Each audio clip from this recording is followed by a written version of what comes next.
Okay, think about those very first moves in chess. You've got your standard 1 dolly 4 or maybe 1 d4. Solid choices. Mainstays, yeah.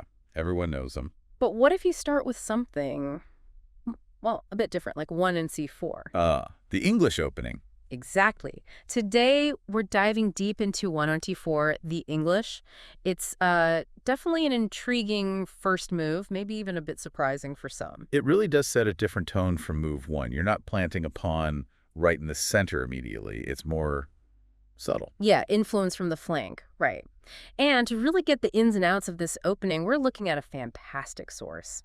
Anatoly Karpov's book, How to Play the English Opening. Can't get much better than Karpov for strategic insight. Hmm. A true legend, and his style, very positional, seems like a perfect fit for understanding the English. Absolutely. So if you're listening and you're a chess player, maybe looking to add something new to your game. Or if you're just fascinated by how grandmasters think, how they approach strategy.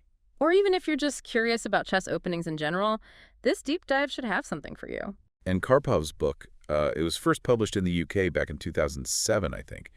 What's great is it's not just dry theory. No, not at all. It's built around 30 actual games. Really interesting, important games featuring the English played at the highest level, in recent times. Right. So we're seeing the opening in action, how it performs under pressure in top-tier competition. Yeah, practical examples, systematically arranged by variation. It's really well done. So our mission today is basically to pull out the key ideas, the strategic thinking behind the English opening, all through the lens of Karpov's analysis, make it accessible. Okay, let's get into it. So right off the bat, Karpov mentions something interesting in the foreword. He says the English often lies sort of on the side from fashionable trends. It's not always the absolute height of fashion, theory-wise. But look at the list of players who've used it. Botvinnik, Smyslov, Petrosian, Spassky. Karpov himself, Kasparov, that's a who's who of world champions. It really is. That tells you something about its real strength, doesn't it? Its strategic depth. For sure. And this slight deviation, this sidestepping of the absolute main lines, it highlights something about these less common openings. Potential for surprise, maybe catching the opponent off guard. Yeah, and Karpov points out a big reason why it's so appealing.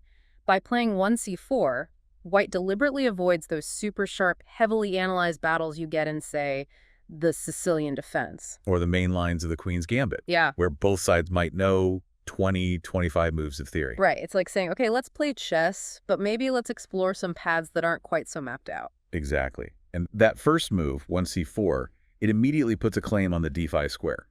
Control, but from the wing. Instead of pushing a pawn straight to d4 or e4. Right. It's indirect central influence. And that often leads to different kinds of pawn structures down the line, maybe a slower buildup. Okay, so White plays 1c4. What does Black typically do? What are the main responses Karpov shows in the book? Well, there are a few common ways Black responds. You see pawn e5 quite a lot, directly challenging White's flank control. Makes sense. Fight for the center. Then there's Tot c5. The symmetrical variation kind of mirrors White's idea. Leads to its own unique positions, I imagine. Definitely. You also see nf6 very often, just developing a knight, eyeing central squares like d5 and e4. Standard development. And then you get setups involving dot g6, usually followed by bit g7, the fianchetto. Ah, the kingside fianchetto for Black too, so putting the bishop on that long diagonal. Exactly. Each of these tries to answer the question posed by 1c4 and set up Black's own game plan. Fianchetto, by the way, just means developing the bishop on g2 or b2 after moving the pawn. Here, g7 for Black.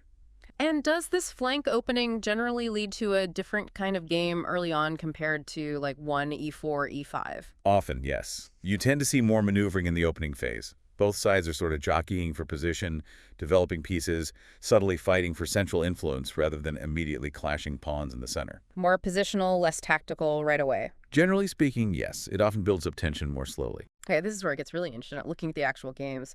Karpov starts with a huge one. Kasparov playing White against him. Karpov in the World Championship match in Seville in 1887. Yeah, and Kasparov playing the English. That itself was notable. Why is that? Because Kasparov's known for more aggressive opening. Often, yeah. More direct, dynamic play. Yeah. Karpov notes it was a surprise. Maybe Kasparov wanted to take the game into territory that wasn't Karpov's absolute main prep. A strategic choice. Makes sense. Okay, Yeah. So the moves went 1, c4, nf6, 2, nc3, e5, 3, nf3, nc6. Standard stuff so far. Right, 4 knights English setup. Then 4 g3, g6, 5. bg2, bg7, 6. Oh. Oh. both sides v shadowing. Then 7, bg5, h6-8, bh4, and then black plays a.e4, pushing the pawn. And here comes the moment. Karpov flags. 9, knee1, he calls it a novelty. Anyone moving the knight back? That looks odd. It does look a bit passive at first glance. Karpov mentions it was an idea from Zaitsev. The thinking behind it seems to be about maybe putting pressure on black's knight on f3 later, and potentially creating a pawn wedge if white could eventually play e4 followed by e3, sort of disrupting black's structure. An unusual strategic idea, then. How did white respond to the pawn push?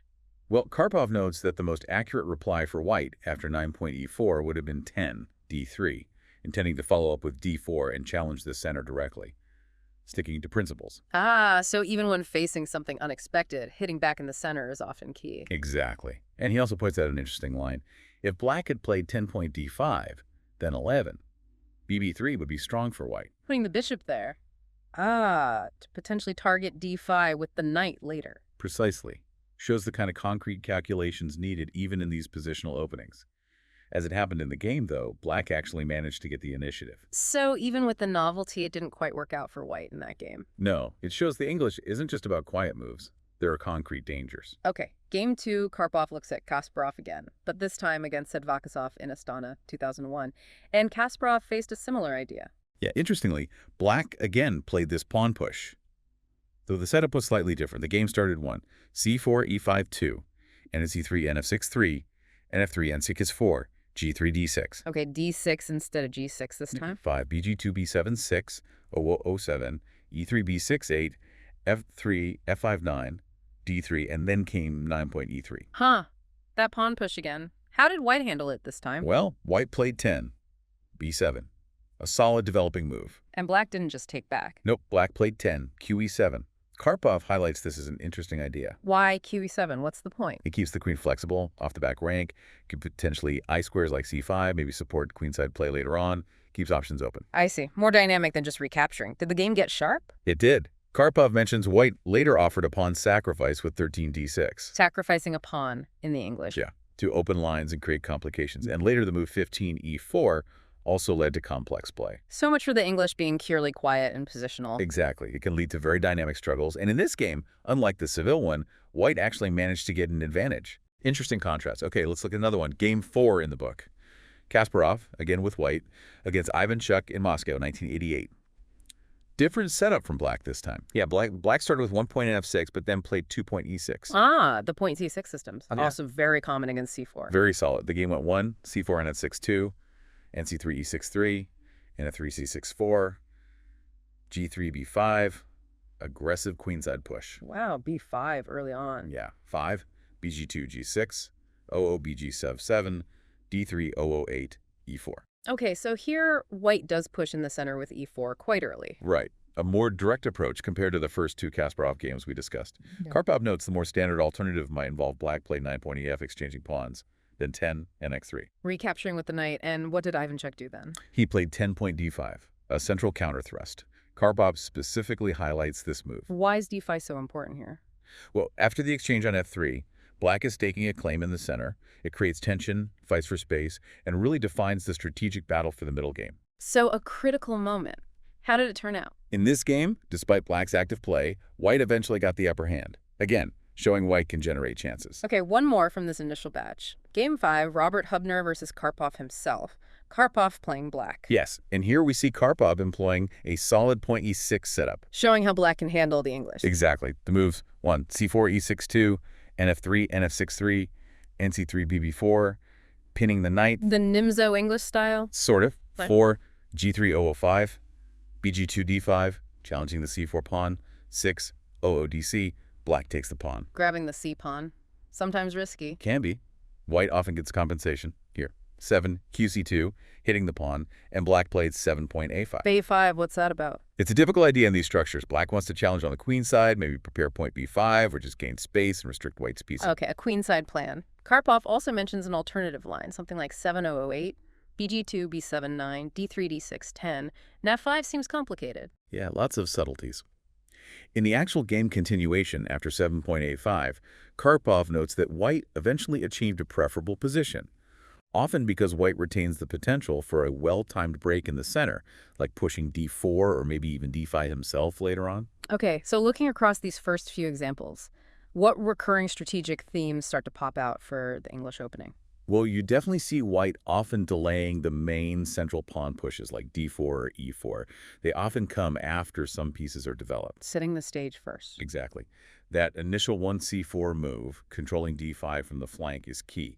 It's about influencing the center indirectly at first. And it often seems to lead to more maneuvering. Yes, quite often. More strategic repositioning of pieces, fighting for key squares, rather than immediate head-on collisions. Yeah. Positional play is often paramount. And the bishop on g2, the fianchetto, that seems almost universal in these lines. It's incredibly common and important. Right. That bishop on the long diagonal provides support for central pushes, defends the king, pressures black's position.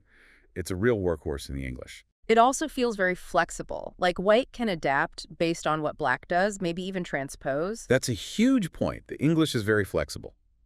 Depending on black's moves, white can sometimes steer the game into structures that look like a queen's gambit declined, or maybe a reverse Sicilian.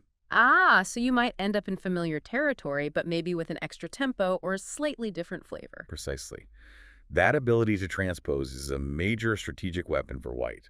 Gives you options. You also mentioned earlier something called the hedgehog formation for black, often seen against Karpov. Ah, yes. The hedgehog. It's a specific defensive setup black can aim for, often against the English or similar structures. What isn't it like? Typically, black puts pawns on a6, b6, d6, and e6. The pieces develop behind this pawn shield, usually knights on d7 and f6, bishops maybe on b7 and e7. It's very compact. Sounds prickly, like a hedgehog. Exactly, that's the idea. It's solid, maybe a bit passive-looking, but very resilient. Black waits for white to perhaps overextend, maybe push pawns too far forward, and then looks to counterattack against the weaknesses created. So it's a real waiting game strategy. Very much so. It leads to long strategic battles. Karpov was famous for his skill in playing against the hedgehog, but also sometimes with similar structures as black. It's a classic English opening battleground. Okay, so thinking about Karpov himself, his style, solid, strategic, positional, how does the English opening fit with that? It fits perfectly, really. His reputation is built on that deep strategic understanding, squeezing small advantages, outmaneuvering opponents positionally. And the England, with its focus on flank control, maneuvering, maybe avoiding those immediate tactical brawls. It aligns completely. It allows him to use his strengths, steer the game into the kinds of positions where his understanding shines. It sounds like for him it wasn't just about memorizing opening lines. No, definitely not. His approach, and what the book emphasizes, is understanding the ideas, the pawn structures, the typical plans for both sides. Deep comprehension over rote learning. Exactly. He valued the flexibility of the English. It's less forcing nature. It gives you more room to, well, play chess and outthink your opponent over the long haul. Right. So let's try and wrap up the key takeaways from this deep dive into the English, guided by Karpov.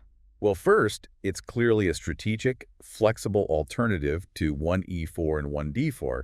It emphasizes flank control, influencing the center.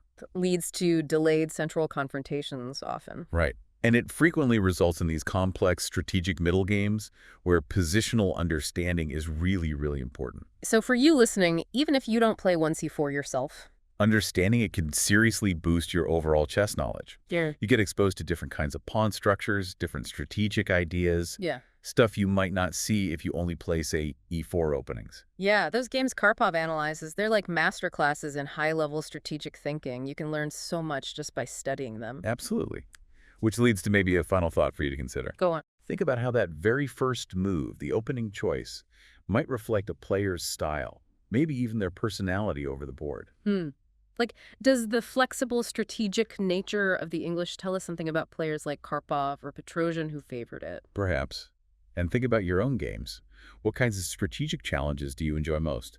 Do you like the sharp tactical fights or the slower strategic maneuvering? It's an interesting question. This look at the English through Karpov's eyes, it's really just scratching the surface, isn't it? Oh, definitely. There are so many specific variations, so many more Grandmaster games to explore. The deeper you go, the more complexity and, honestly, beauty you find in an opening like this.